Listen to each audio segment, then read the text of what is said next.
We are in a particularly dangerous situation, red flag warning, and that means that it is an exceptionally strong or dangerous fire weather conditions that are going to be building across Southern California over the next 12 hours. The first thing that we can expect is we can expect the humidity that is currently relatively high here at low elevations to rapidly drop. So by noon, we're expecting that to be around 20%.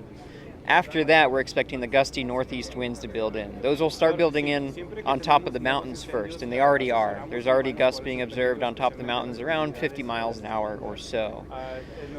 Lower elevations are most likely to start increasing between about noon today and 10 p.m. tonight. The greatest risk is late in the afternoon.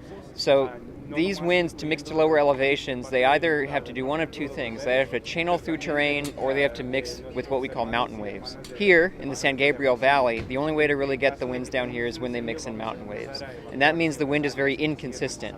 It could be dead calm, and just a minute or two later, it could be gusting 40 miles an hour, and then it could be calm again. And so you can expect those winds to be very inconsistent and erratic with how they behave. In other areas of Southern California, the Santa Anas occur where they get channeled through valleys and in terrain. That's like what happens near Oxnard or Santa Clarita. That's where those winds get channeled, and they tend to be more consistent.